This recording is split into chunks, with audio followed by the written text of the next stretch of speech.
All right, good morning. Welcome back. It is morning here. I know it's like hard to tell because obviously the lights are always off. Sometimes I film these in the evening, sometimes I film in the morning, but you'll never know and it keeps it consistent. But anyway, welcome back to the channel. My name is Mason Dupree. If you've never watched these videos before, this is just sort of a documentary where I film sort of what I've got going on and what I'm working towards and what I'm thinking and learning as I build my own business or kind of rebuild it per se.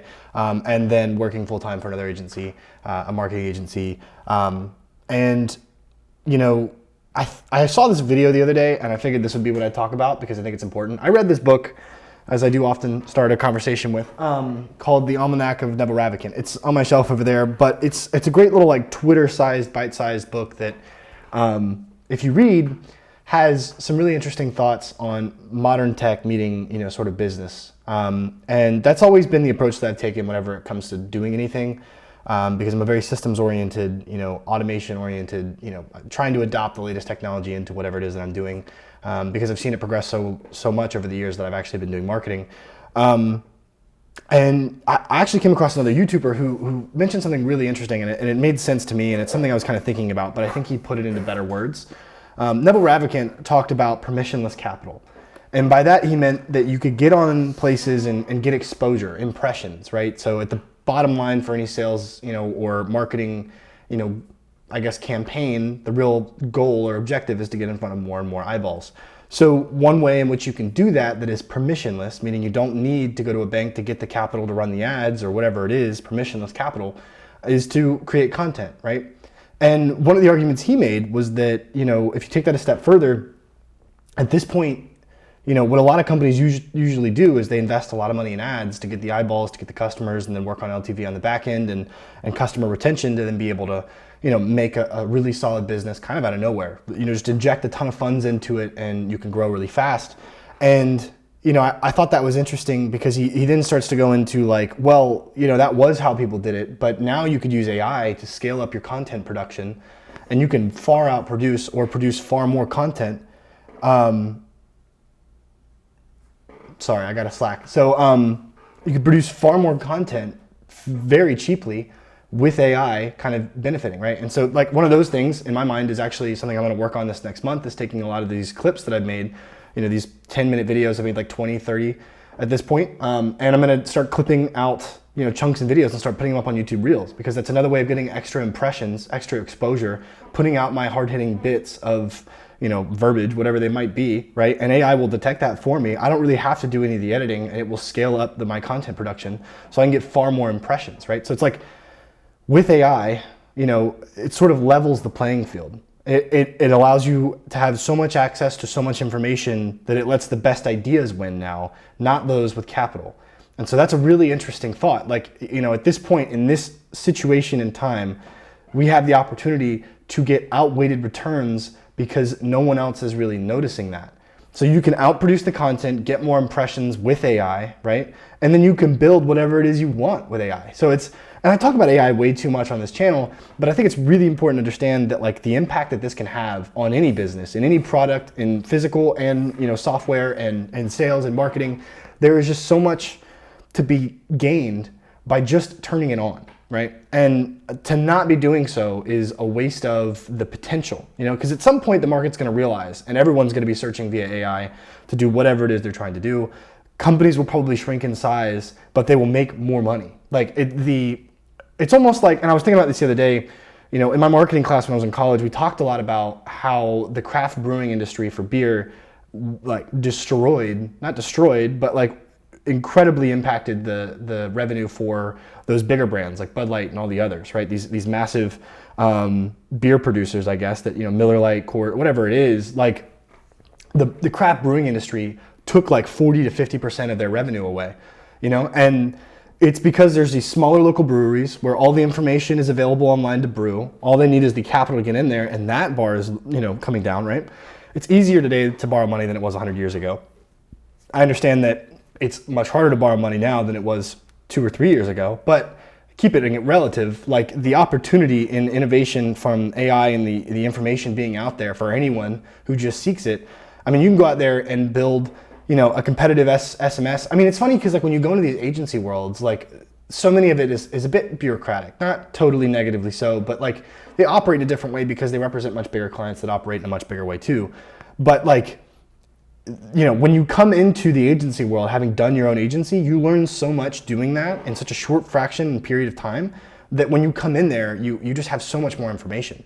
And it's mostly because you just bothered to look. Like in any role that you're in any position you're working in right now, better yourself, and then you can go in and build your own business. But like, develop the skill of just being, and I've talked about it before, and it's annoying. It sounds, I don't know, cliche and embarrassing to say, but like just be curious. Like literally just work on the skill of being curious. I have a video on that.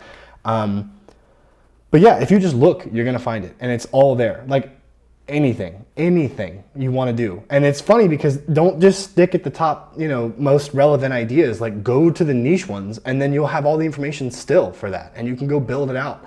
It's insane. I think the level of what a small company will be able to accomplish moving forward is going to be wild, like incredible. And I almost you need to, speaking of capital, like you almost need to seed money into these companies that are working with AI to try and start building their businesses. I mean, there's people out there that are building at-home small nuclear reactors. Like that's going to probably be a thing by the time we're, 30 or 40 years old. Each house or a neighborhood may have its own independent reactor. Like that's kind of nuts, right? Or the solar or whatever. I mean, there's so many different technological advances in so many different ways.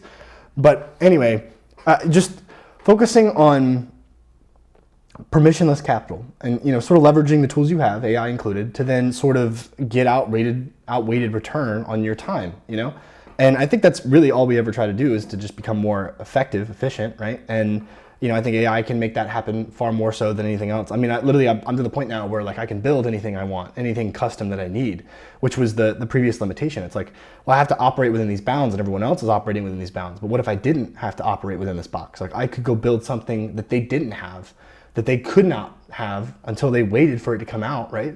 And then have it for my business and that be a competitive advantage.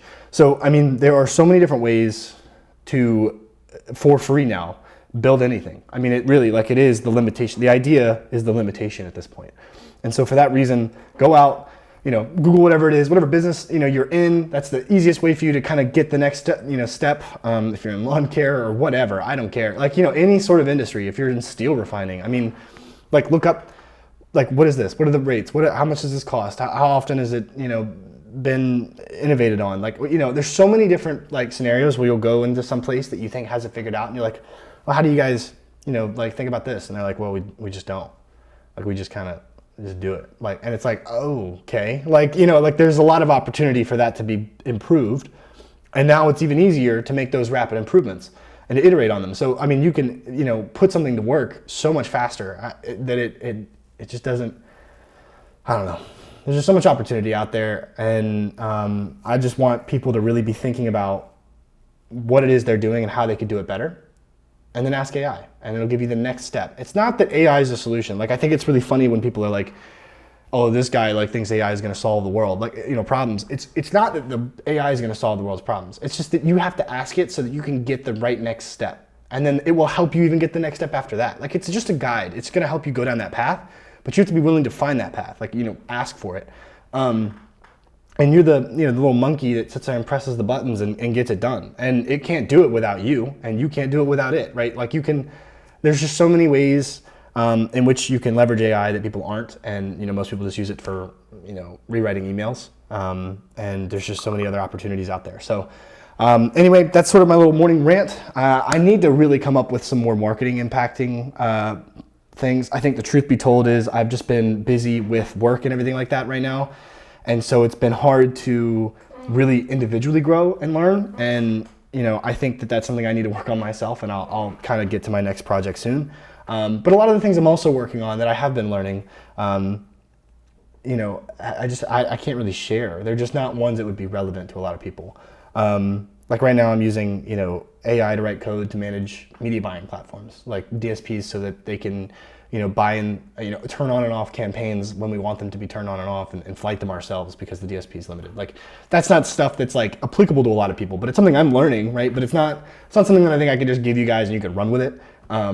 So I'll need to kind of, this AI stuff is probably the best thing I can do for you guys because I think it'll get you started on the right path. And then when it comes to business and marketing, like, just getting better at that. But, again, you need a product, you need a service of some kind. And I think that the AI can help you get that direction. And then when you go from there, it's like, okay, now how can I make this better? How can I use AI to get more impressions?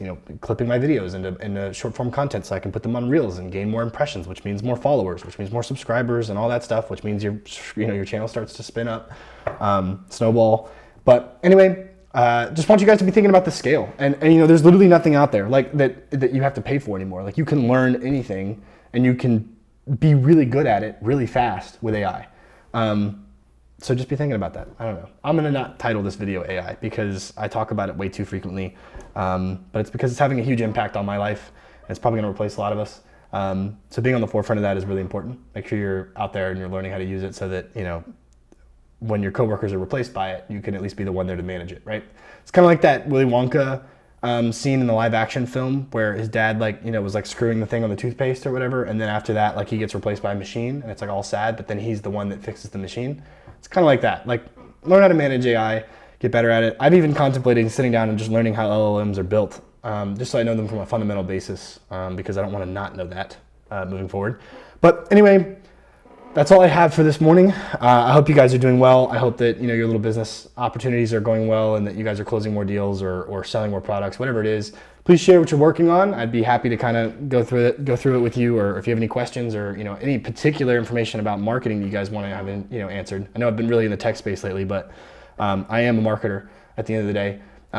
Which gets me really excited because, if good marketing can meet good products, then you've got a home run, right? So very excited to unlock the next kind of level of my business, which is working on a product, sort of a SaaS tool, and then marketing it. And I'm kind of excited to share how I'm going to market it too, because I have an idea on how I'm going to do it. It's just developing the product. That's the hard part for me now.